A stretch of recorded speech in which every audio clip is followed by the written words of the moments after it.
Amados, a paz do Senhor, amém. Aproveitando que os irmãos estão em pé, pegue a sua Bíblia. Evangelho do Senhor Jesus Cristo, segundo escreveu São Lucas.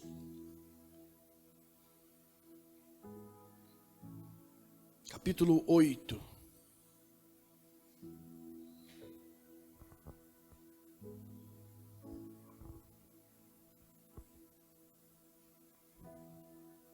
São Lucas capítulo 8, do verso 4 ao verso 8, nós vamos estar lendo a palavra de Deus. Se você encontrou, diga amém. E ajuntando-se uma grande multidão, e vindo de todas as cidades ter com ele, disse por parábola: um semeador saiu a semear a sua semente, e quando semeava, caiu algumas junto do caminho, e foi pisada, e as aves do céu a comeram. E outra caiu sobre pedra, e nascida secou-se, pois que não tinha umidade. E a outra caiu entre espinhos, e crescendo com ela os espinhos a sufocaram.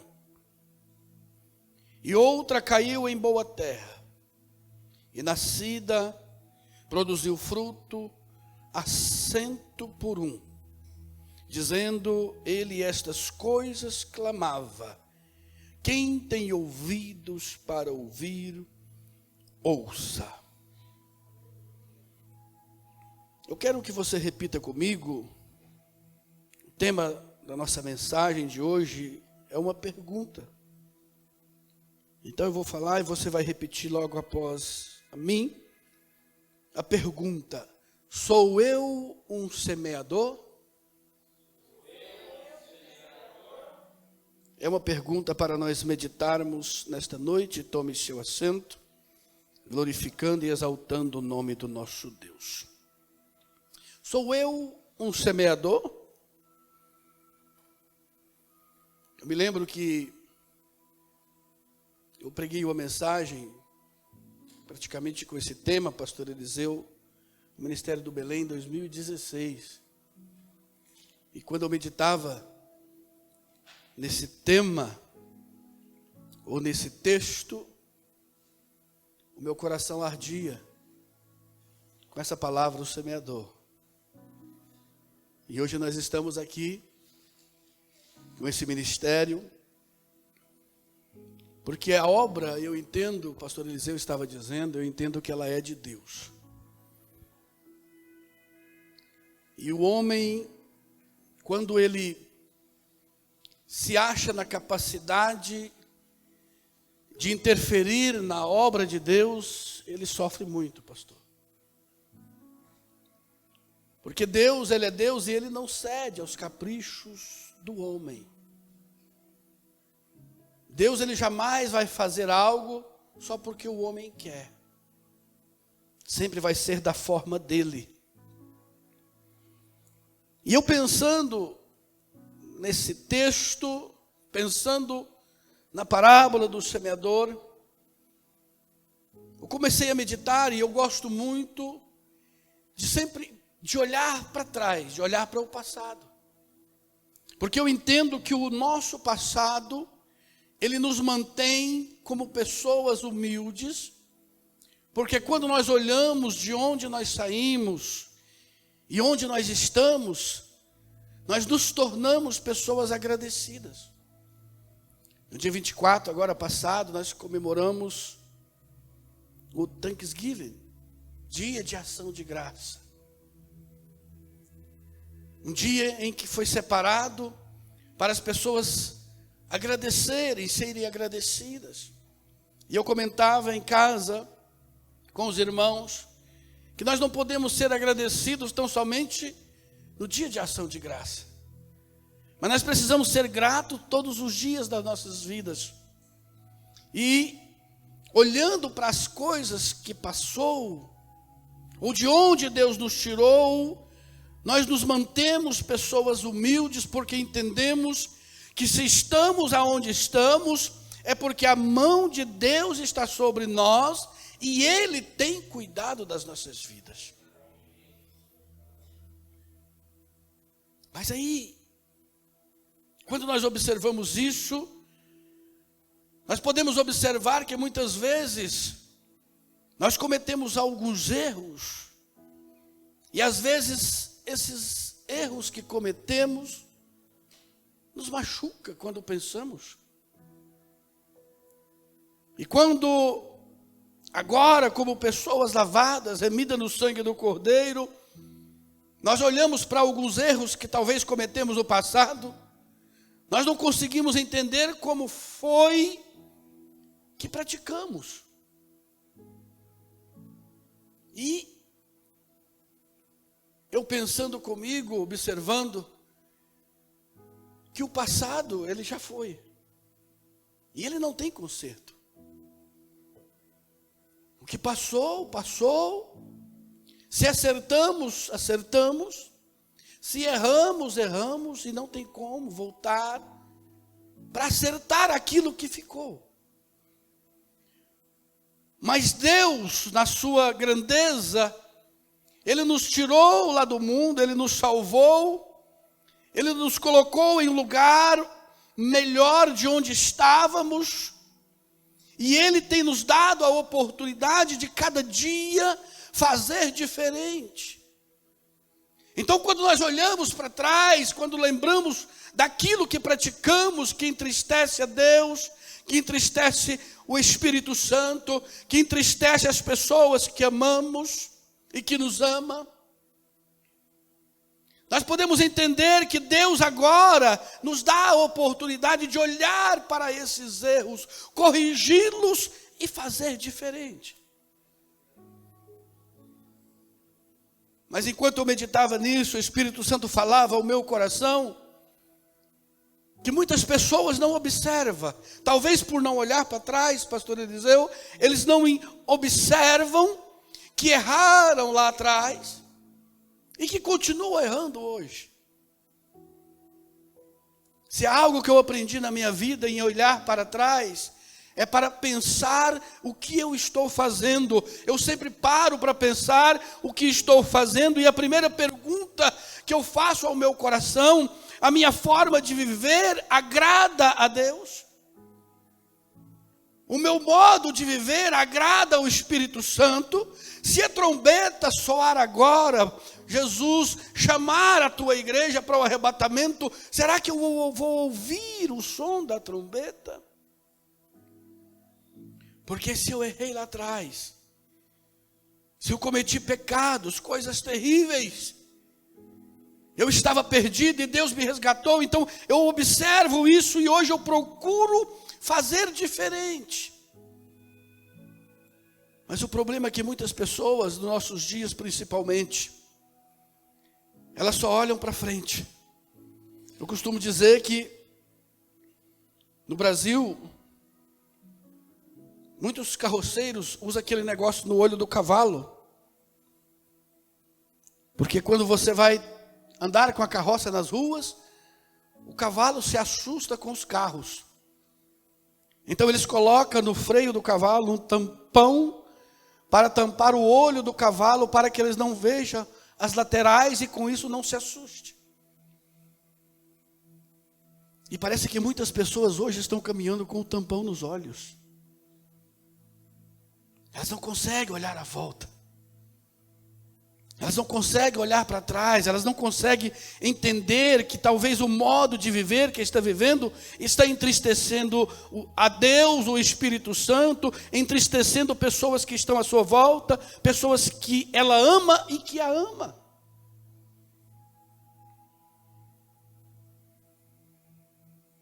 O passado ele ficou.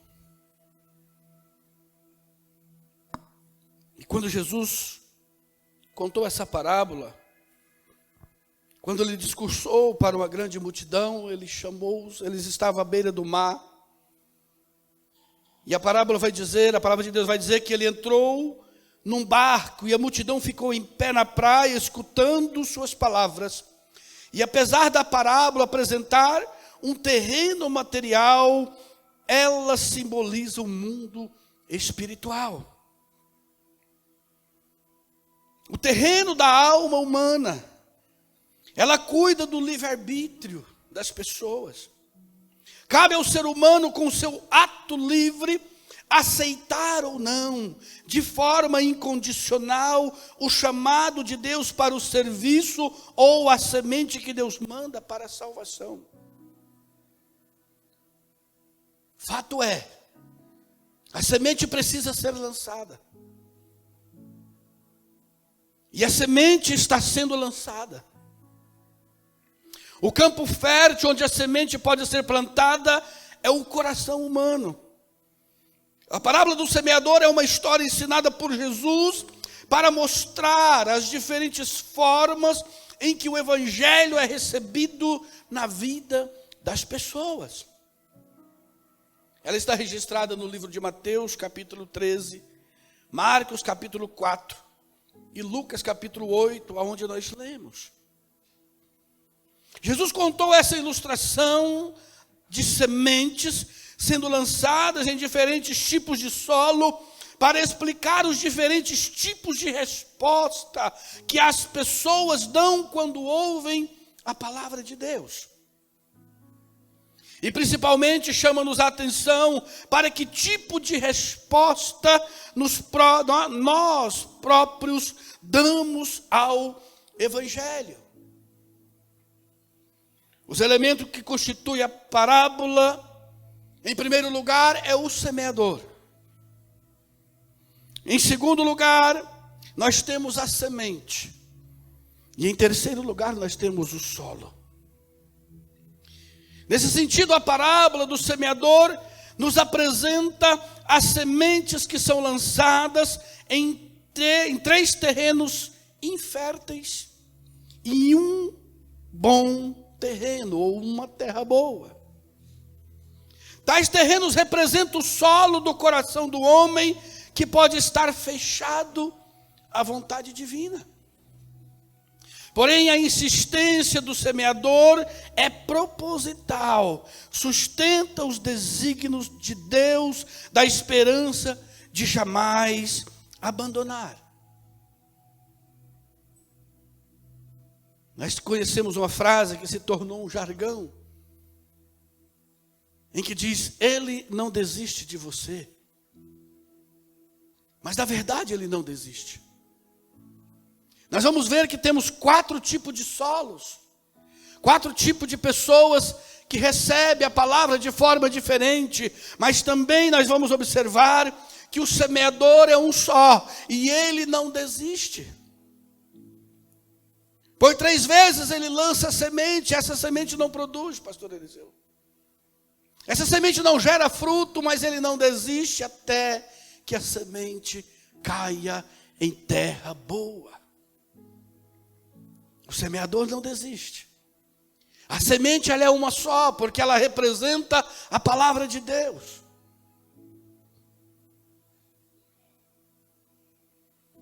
O tempo ou o momento em que Jesus escolheu para dizer essa parábola não foi acidental. No verso 4, vai dizer que, ajuntando-se uma grande multidão que vinha de várias cidades, ele falou esta parábola. Jesus disse essa parábola quando muitas pessoas vinham ter com ele para ouvir a palavra de Deus. Como veremos, a parábola é sobre o semear e o escutar da palavra.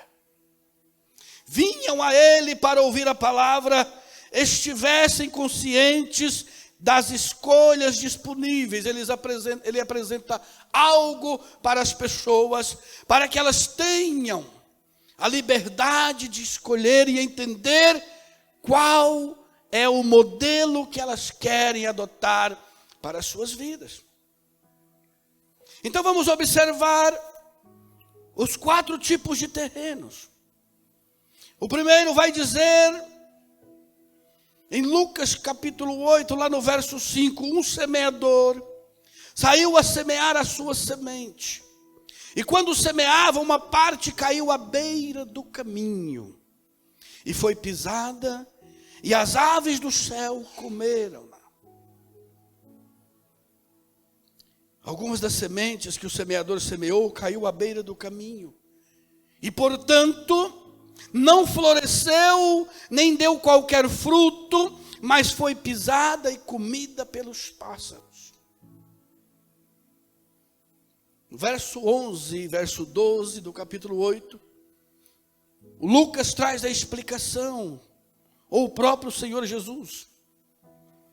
E vai dizer: esta é, pois, a parábola. A semente é a palavra de Deus. E os que estão junto do caminho, estes são os que ouvem. Depois vem o diabo e tira-lhes do coração a palavra, para que não se salvem crendo. De acordo com as passagens que lemos acima, a semente que é semeada é a palavra de Deus. No entanto, esta palavra não dá os mesmos resultados em todos os lugares, já que sua fecundidade depende do terreno onde ela cai. E um dos tipos possíveis de solo é a beira do caminho, que, de acordo com a interpretação da parábola, são as pessoas que, apesar de ouvirem a palavra de Deus, não entendem.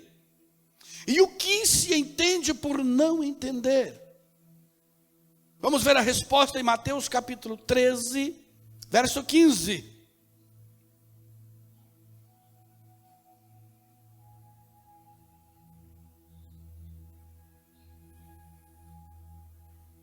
Não é Mateus capítulo 13, verso 15, não. Vocês vão achar, eu vou ler.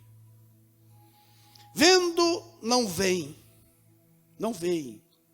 E ouvindo, não ouvem, nem compreendem. E nele se cumpre a profecia de Isaías, que diz: ouvindo ouvireis, e não compreendereis. E vendo vereis, e não percebereis. Porque o coração deste povo está endurecido, e ouviram de mau grado com seus ouvidos, e fecham seus olhos, para que não veja com os olhos, e ouça com os ouvidos, e compreendam com o coração, e se convertam, e eu os cure. Portanto, se o coração está calejado, duro, quando a semente, que é a palavra, cair, será o mesmo que cair à beira do caminho. Ela não vai florescer, nem naturalmente fornecer qualquer fruto. Para melhor entendimento de qual tipo de coração nós estamos falando, ainda vamos ler 2 Coríntios capítulo 4, verso 3 e verso 4. Mas se ainda o nosso evangelho está encoberto, para os que se perdem está encoberto, nos quais o Deus deste século cegou o entendimento dos incrédulos, para que eles não resplandeça a luz do evangelho da glória de Cristo, que é a imagem de Deus. Também Efésios capítulo 4, do verso 17 ao verso 19, vai dizer: e digo isto, e testifico no Senhor, para que não andeis mais como andam também os outros gentios, na vaidade da sua mente, entenebrecidos no entendimento, separados da vida de Deus pela ignorância que há neles, pela dureza do vosso coração, os quais, havendo perdido todo o sentimento, se entregaram à dissolução, para com avidez cometerem todo tipo de impureza. Há pessoas para quem a palavra de Deus é velada e que não podem compreender, não porque a palavra é algo difícil de entender, mas porque seus corações estão calejados, estão duros, não permitindo qualquer crescimento da semente da palavra. Os fariseus tinham o Senhor Jesus Cristo bem pertinho, irmão Lucas. Estavam ali. o Filho de Deus diante deles. Eles ouviram e viram o maior mestre, o maior homem que já pisou nesta terra. E ainda assim eles não acreditaram nele. O motivo? Seus corações estavam calejados, ou seja, muito duros e, portanto, inadequados para o recebimento e crescimento da semente da palavra. Não era a semente que não era boa, mas a terra aonde a semente caiu. O solo de beira de estrada é duro e impermeável. As pessoas que se encaixam nessa categoria não têm uma mente aberta e receptiva para permitir que a palavra de Deus os transforme. O Evangelho nunca transformará corações como estes, porque eles não lhes permitem entrar. Quando se permite que ervas daninhas cresçam junto com a semente pura, nenhum fruto pode ser produzido. As ervas disputam a água. As ervas disputam o solo, os nutrientes do solo, e como resultado sufoca a planta. O segundo ponto, ou o segundo tipo de terreno, é o terreno pedregoso. E tendo examinado o primeiro, vamos observar este, Mateus capítulo 13, versos 5 e 6. E outra parte caiu em pedregais, onde não havia terra bastante, e logo nasceu porque não tinha terra funda. Mas vindo o sol, queimou-se e secou-se, porque não tinha raiz. A semente pode brotar em vários tipos de solo. No entanto, ela não vai sobreviver e dar fruto em todos eles. Um dos solos no qual a semente, apesar de inicialmente surgir, mas no final não vai sobreviver, é o chão pedregoso, né? Lá em Minas nós chamamos de cascalho, né? No cascalho. Tem o outro que chama toá. Aleluia. A razão pela qual a semente não pode sobreviver lá é porque as pedras não lhe permitem lançar raízes profundas que são necessárias para encontrar umidade. Como podemos observar, o terreno pedregoso é composto de pessoas que, ouvindo a palavra, a recebem imediatamente nos seus corações com alegria. No entanto, isso dura por muito tempo. Mas quando as perseguições e as aflições surgem, essas pessoas imediatamente caem, desistem, abandonam a caminhada. Como é óbvio, o problema que finalmente as levam à queda é que elas são fracas espiritualmente e não resistem às perseguições e aflições. É por isso que nós sempre temos ensinado e insistido com os irmãos a orarem e a meditarem na palavra. É por isso que sempre aqui nós temos insistido com os irmãos em se consagrarem, em se aproximarem de Deus, em se aprofundar raízes. A sua queda não é causada porque a aflição é muito pesada para suportarem, mas porque seu coração não está como terra fértil e as raízes são superficiais. Hoje, nos nossos dias, tem pessoas que são levadas por ventos de doutrinas, os chamados crentes da internet. Ele ouve alguém falar uma coisa aqui, aí ele ouve o outro falar, e aquele outro discorda do que ele ouviu. Depois ele ouve outro que discordou dos dois, E daqui a pouquinho ele não sabe mais no que acreditar, porque não tem profundidade, ele não vai para a palavra, ele não vai para a oração, ele não vai buscar a Deus, ele não se consagra e não tem intimidade com Deus, e por isso se torna uma pessoa que não sabe até mesmo no que acreditar.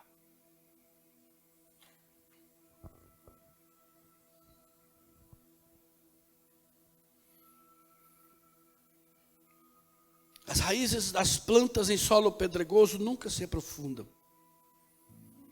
E durante os tempos fáceis, ou o tempo da chuva, os brotos podem até parecer interessantes, bonitos, mas abaixo da superfície do terreno, as raízes não estão se desenvolvendo. Como resultado, se vem o sol ou um vento forte, a planta murcha e logo após ela morre. Os cristãos precisam desenvolver suas raízes por meio da fé em Cristo Jesus e do estudo da palavra de Deus cada vez mais profundo. Tempos difíceis virão. Já estamos vivendo esses tempos. Mas vão ficar mais difíceis. E a palavra de Deus, ela nos deixa claro isso. Se existe alguém pregando facilidade, não sigam. Porque a palavra de Deus que nós vivemos em aflições e tempos difíceis virão. Tempos de dores. Tempo de sofrimento. Perseguição. Aleluia. O terceiro terreno. Marcos capítulo 4, verso 7. Vai falar sobre a semente que caiu entre os espinhos. Diz assim o texto: e algumas sementes caíram entre os espinhos, e os espinhos cresceram e sufocaram-na, e não deu fruto. O terceiro tipo de terra é do solo espinhoso. A semente que cai neste solo, ela é sufocada, não dando assim nenhum fruto. E para entender o que se entende por esta parte da parábola, Marcos, ele traz a resposta. Verso 18 e 19. Do capítulo 4 vai dizer: e outros são os que receberam a semente entre os espinhos. Jesus ensinando. Os quais ouvem a palavra. Mas os cuidados deste mundo, e os enganos das riquezas, e as ambições de outras coisas, entrando, sufocam a palavra e fica infrutífera.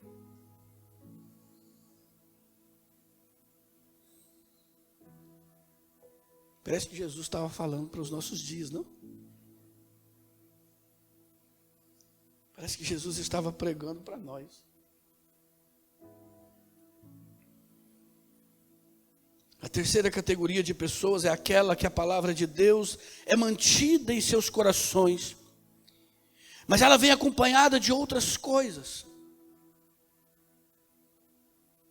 como os cuidados deste mundo, a sedução das riquezas e as ambições de outras coisas. Essas coisas, enfim, agem como os espinhos para o crescimento da palavra e a sufocam e a torna infrutífera. Um outro ponto que nós sempre batemos na tecla é colocar Deus em primeiro lugar e as suas coisas. Sempre que tive a oportunidade de ensinar, tanto nos cultos como em escola dominical, e eu tive a liberdade de falar sobre esse assunto, eu sempre ensinei: Deus precisa estar em primeiro lugar. E quando nós olhamos para muitas pessoas dos nossos dias, talvez a pessoa é crente, ela vai na igreja, ela congrega, mas Deus não está em primeiro lugar, porque por qualquer coisa ela deixa de ir para o culto. Nós temos um culto que eu entendo que é o culto mais importante da igreja, que é o culto de Santa Ceia. E eu me lembro que, na minha adolescência, e há um tempo atrás, a gente observava o dia do culto de Santa Ceia, e quando tinha que marcar alguma coisa, a gente não marcava nada no dia desse culto, porque se entende biblicamente que é o culto mais importante da igreja. Mas hoje a maioria das pessoas nem sabe qual que é o dia do culto de Santa Ceia. Faz a sua programação sem observar as coisas da igreja. Deus não está em primeiro lugar, a obra, o reino de Deus não está em primeiro lugar na sua vida, mas em primeiro lugar vem as suas coisas, o eu. Ah, mas eu estou cansado, eu preciso viajar, eu preciso fazer isso, eu preciso fazer aquilo. E as coisas de Deus ficam em segundo plano. E essas coisas vão sufocando a palavra de Deus e ela não produz fruto. Em contraste com o que as pessoas dessa categoria fazem, Jesus escreveu ou ensinou um texto em Mateus capítulo 6, lá do verso 25 ao verso 34. E eu quero ler com os irmãos. Por isso vos digo, não andeis cuidadosos quanto à vossa vida, pelo que haveis de comer ou pelo que haveis de beber, nem quanto ao vosso corpo, pelo que haveis de vestir. Não é a vida mais do que o mantimento, e o corpo mais do que o vestuário? Olhai para as aves do céu, que nem semeiam, nem cegam, nem ajuntam em celeiros, e o vosso Pai Celestial as alimenta. Não tendes vós muito mais valor do que estas? E qual de vós poderá, com todos os seus cuidados, acrescentar um côvado à sua estatura? E quanto ao vestuário, por que andais solícitos? Olhai para os lírios do campo, como eles crescem, não trabalham nem fiam. E eu vos digo que nem mesmo Salomão, em toda a sua glória, se vestiu como qualquer deles. Pois se Deus assim veste a erva do campo, que hoje existe e amanhã é lançada no forno, não vos vestirá muito mais a vós, homens de pouca fé? Não andeis, pois, inquietos, dizendo que comeremos, ou que beberemos, ou com que nos vestiremos? Porque todas estas coisas os gentios procuram. De certo, vosso Pai Celestial bem sabe que necessitais de todas estas coisas. Mas primeiro, buscai o reino de Deus e a sua justiça, e todas estas coisas vos serão acrescentadas. Não vos inquieteis, pois, pelo dia de amanhã, porque o dia de amanhã cuidará de si mesmo. Basta cada dia o seu mal.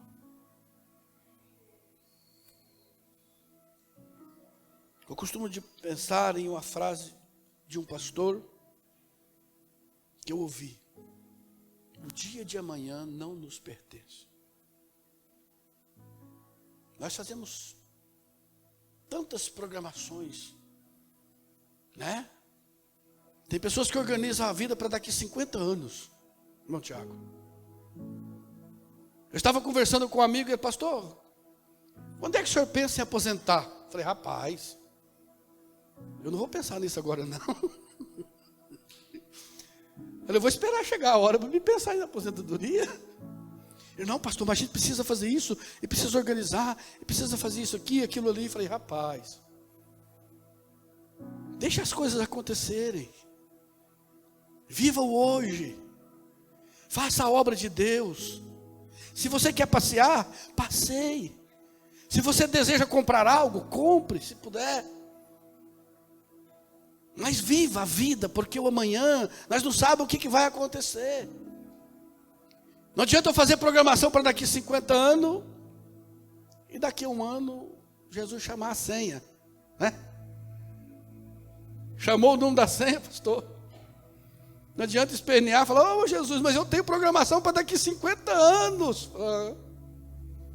Eu falei lá, não cuideis do dia de amanhã, porque basta a cada dia o seu mal. Aleluia. Em primeiro lugar, devem estar as coisas do reino de Deus, e só então as demais coisas.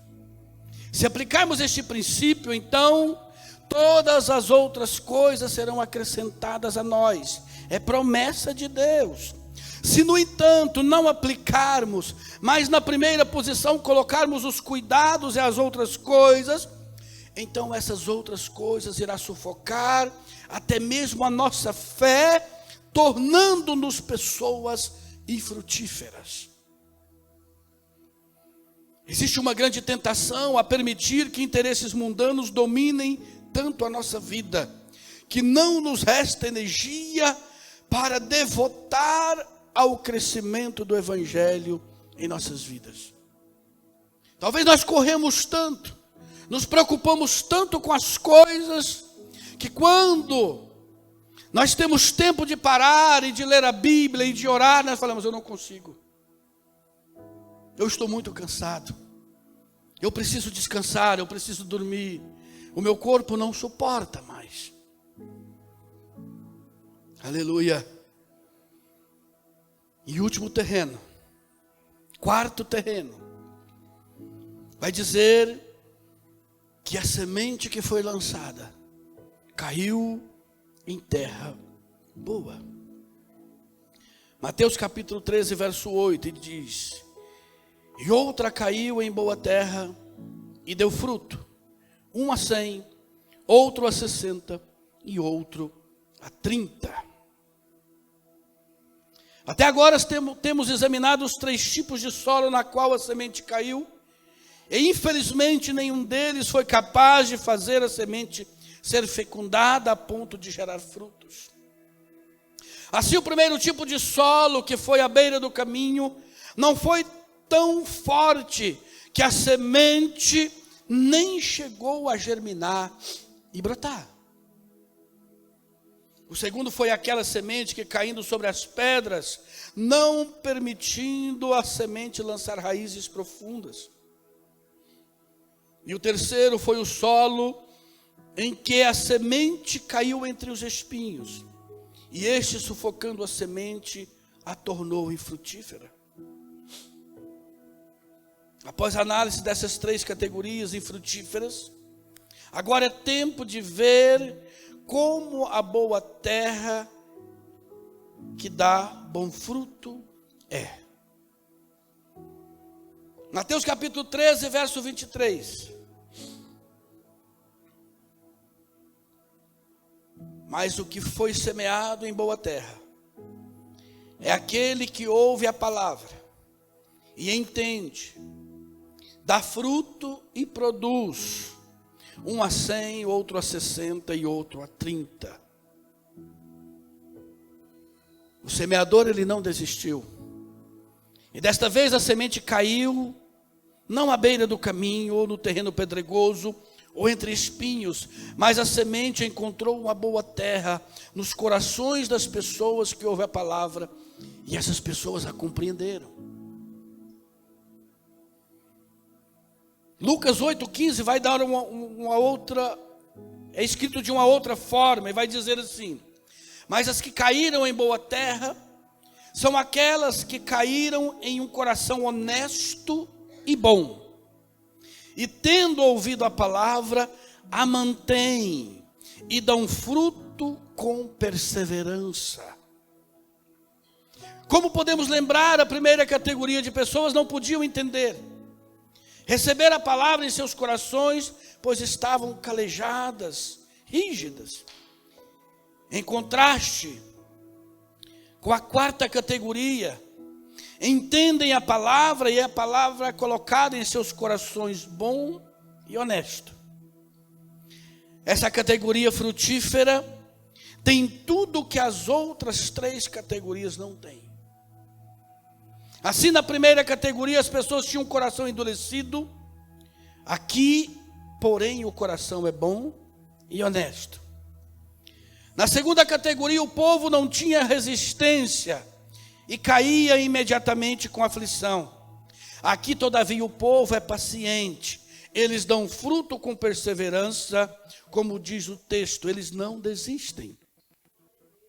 Finalmente, na terceira categoria, a palavra de Deus foi sufocada pelos cuidados e desejos da vida. Mas aqui ela é mantida em primeiro lugar no coração das pessoas, não perdendo a sua posição para qualquer outra coisa. Este é o coração que representa a boa terra.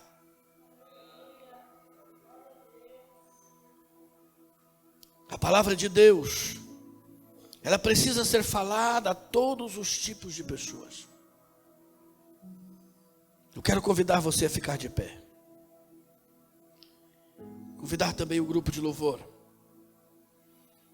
No entanto, como aprendemos, os resultados serão diferentes. Como diferente é a qualidade dos corações que ouvem a palavra.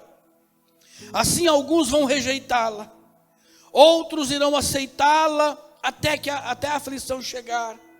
Outros vão recebê-la, mas eventualmente irão colocá-la em última posição, colocando outras coisas na frente dela. Mas finalmente outros vão mantê-la em um coração bom e honesto e produzirão frutos. É por isso que Jesus, terminando a interpretação da parábola, ele diz: acautelai-vos, tenham cuidado.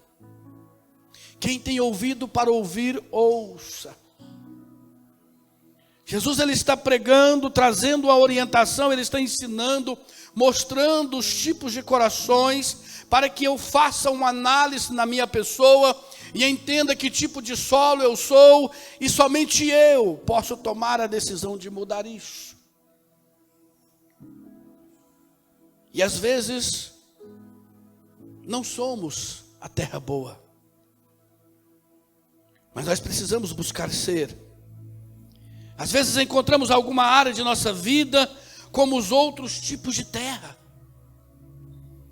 Deus, em seu imenso amor, nos deu o Espírito Santo que nos auxilia na busca da vontade do Pai. Ele quer que sejamos uma boa terra para que sejamos frutíferos nele. E um desses frutos é o Espírito Santo trabalhando em nós e fazendo de mim e de você um semeador. Basta tão somente abrirmos o nosso coração e permitir o Espírito Santo fazer isso. Basta tão somente observar o que Jesus está nos orientando, está nos ensinando. Fomos chamados para lançar as sementes. Devemos pregar o Evangelho de Cristo a todas as pessoas, sejam elas quem forem. O Evangelho deve ser pregado, enfim, a povos, tribos, línguas e nações. Todos precisam ter a oportunidade de ouvir as boas novas do Senhor, as receber em seus corações e se posicionar de acordo com elas ou não. O semeador não desistiu, mesmo que por algumas vezes não teve o resultado esperado. A nossa missão é simplesmente lançar as sementes dos solos. Quem as fazem crescer e frutificar é o Espírito Santo.